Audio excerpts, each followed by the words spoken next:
À la place du TAI pour la population, pour le PIB, on doit travailler avec la croissance du pays, la croissance du PIB. N'est-ce pas? Sur 100, exposant Y moins X. Donc, s'il s'agit d'estimer la population, on doit prendre population de X, facteur de 1 plus le TAI. Vous faites que PIB global, on doit prendre PIB, facteur de 1 plus croissance du PIB. S'il s'agit de la population, on doit travailler avec le TAI. S'il s'agit du PIB, on doit travailler avec la croissance du PIB. Donc on dit que le thème, c'est l'Asie-Pacifique. L'Asie-Pacifique, le groupe 18 pays entre l'archipel indonésien au sud et l'extrême-orient au nord. Donc on peut considérer qu'elle comprend des pays développés, des pays émergents et des pays pauvres. Ces bons résultats sont à l'origine de facteurs à la fois économiques et social et remis en cause par plusieurs problèmes. Ainsi, on peut donner les aspects et les facteurs de l'émergence de l'Asie-Pacifique. Pour les aspects, ce que l'élève doit comprendre en est que l'Asie-Pacifique correspond aux pays qui s'ouvrent sur l'océan Pacifique. On les appelle les pays de l'Asie de l'Est. Il s'agit d'une région éclatée en littoral, en presqu'île, mais aussi en archipel. Quand on parle de archipel, on fait allusion à un regroupement d'îles. L'ensemble des îles forment un archipel.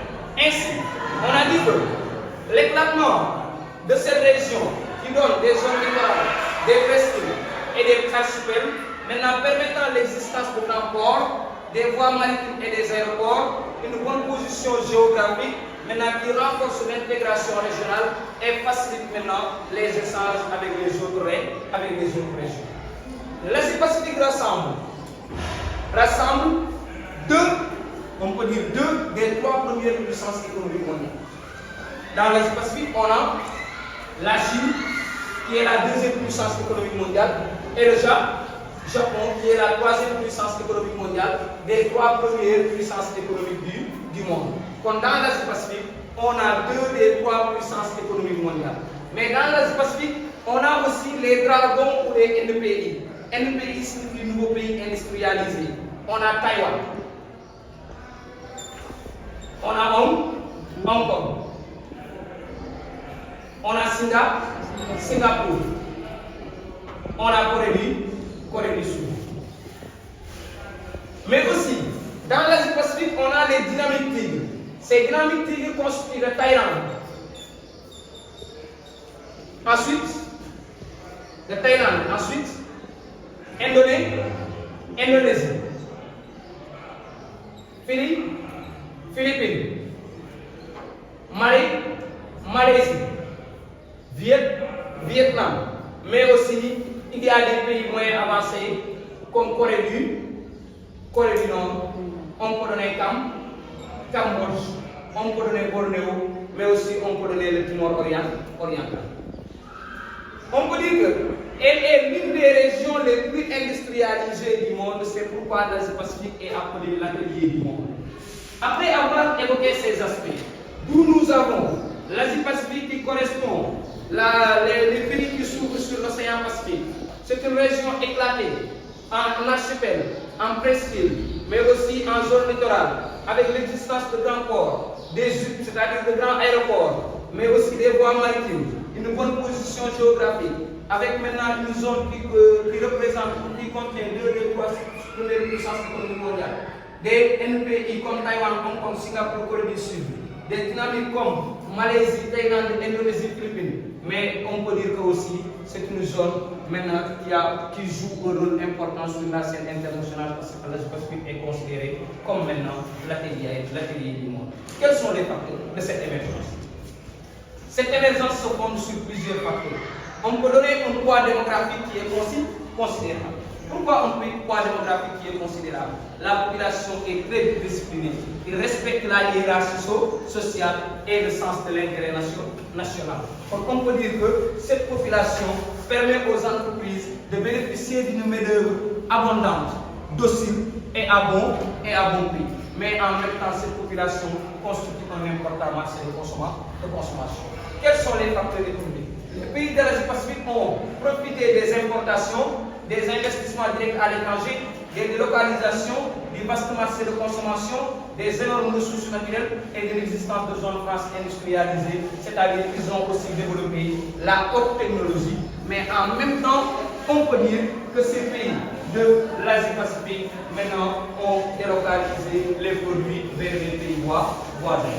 Et dans cette même perspective, quels sont les facteurs naturels? On a parlé d'une bonne position géographique parce que l'Asie-Pacifique a une position privilégiée entre ce qu'on appelle l'océan Pacifique et la façade occidentale. Et quels sont les limites? Pour les limites, ce n'est pas compliqué. L'élève peut développer que les économies de l'Asie-Pacifique sont extraverties. C'est-à-dire que l'économie de l'Asie-Pacifique est tournée vers l'extérieur, sur la matière première, sur les ressources énergétiques, mais aussi sur les marchés et les technologies. Mais aussi la variation des cours de fortes monnaies comme le dollar, le yuan et ce qu'on appelle l'euro qui perturbe l'équilibre économique régional. Mais il y a des inégalités de développement entre la Chine et le Japon, n'est-ce pas, pour le leadership, entre les dragons et les pays, entre aussi la Corée du Nord et le Cambodge qui sont en retard. Mais il peut y avoir la concurrence des autres espaces. On peut parler des inégalités sociales. Quand on parle des inégalités sociales, on note la forte urbanisation, les fortes densités et la montée du chômage. Mais en même temps, on peut affirmer que cette région du Asie-Pacifique est exposée aux calamités naturelles. On parle des éruptions volcaniques, des tsunamis, des séismes. On donne l'exemple en Indonésie en 2004 et au Japon en 2011. Et voilà tout ce qu'il fallait dire sur la région. On a un thème qui parle de l'Asie-Pacifique, des facteurs d'émergence et de limites. Maintenant, l'application s'articule autour de l'Asie-Pacifique entre essoufflement et croissance en 2019. Indicateurs socio-démographiques et économiques des quelques pays de l'Asie-Pacifique en 2019. On nous a donné ces pays: la Chine, le Japon, Corée du Sud, Timor oriental.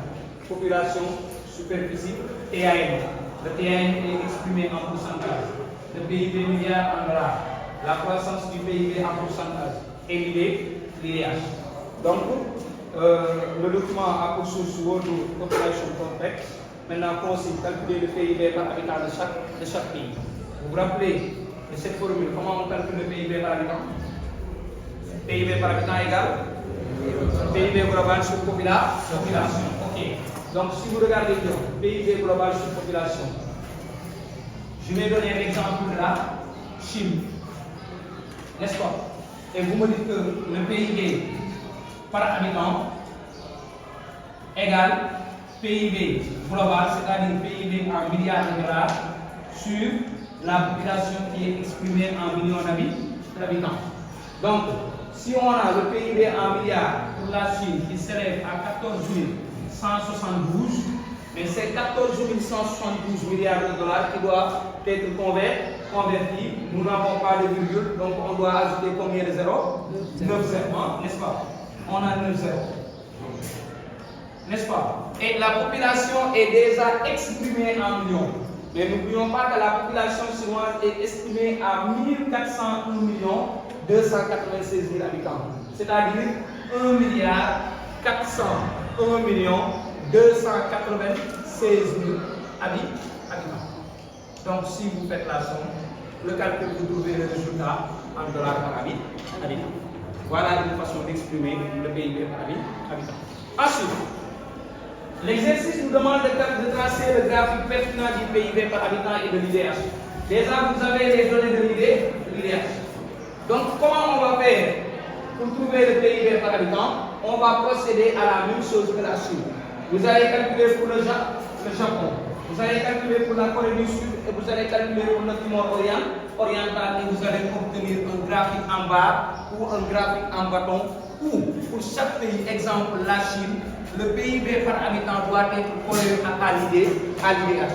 Mais entre la Chine et le Japon, il doit y avoir de l'espace et vous allez procéder à la même chose jusqu'à la fin du graphique. Ensuite, pour répondre à la troisième question, on nous demande d'estimer la population. Comment on estime la population d'un pays? Estimer la population revient à donner P de Y égale P de X facteur de 1 plus TAN.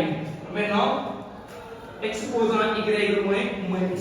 Mais pour beaucoup de professeurs, on va mettre sur 100. Mais dans la formule, on ne peut pas mettre sur 100 et dès qu'on calcule, on ajoute sur 100. Donc voilà la formule. P de Y égale P de X facteur de 1 plus TAN sur 100, exposant Y moins X. On remplace le P de Y par la population de l'année qu'on nous demande de calculer, c'est l'année 2030. Égale la population de X, c'est la population de l'année qu'on nous donne, c'est l'année 2019. Facteur de 1 plus, on remplace le TAN par sa valeur qui explique à combien? À 0,43. À 0,43, oui. 0,43 sur 100, exposant Y moins X. Y c'est l'année d'arrivée, X c'est l'année de départ, c'est-à-dire 2030 moins 2019 pour trouver 11. N'est-ce pas? Donc, on peut trouver la population de 2030 égale la population de 2019 pour la Chine, c'est 1, 4, 0. Maintenant, 1, 4, 0, 1, 296 000. Facteur de 1 plus 0,43 sur 100, exposant maintenant 11. Et ici, on a 1, 4, 0, 1, 296. Facteur de 1,0043 exposant 11. C'est bon. Et dès que vous calculez, vous allez trouver. Pour la suite, vous allez trouver combien? La réaction va être rapide.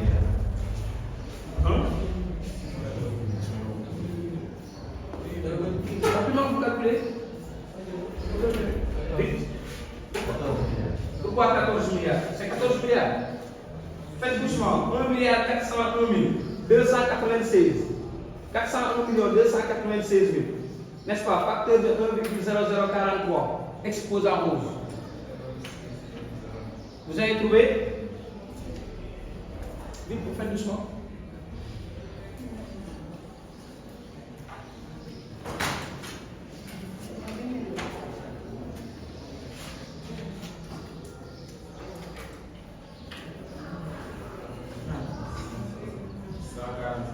Un, 46, 902, 08, 91. Donc ici on aura combien?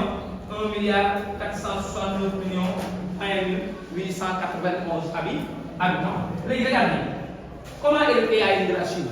Est positif. Maintenant, s'il s'agissait du Japon, là où le PAN est négatif, la population va augmenter ou diminuer? Diminuer. Pourquoi? Parce que plus fois moins également moins. À la place du plus, on va se retrouver avec un moins. Et vous allez continuer. N'est-ce pas? Donc ça, c'est le PIB par habitant. Donc on peut nous demander d'estimer le PIB global. Donc ici, on aura PIB de 2030 égale PIB de 2019. Mais on compte travailler avec le PIB global. Facteur de 1 plus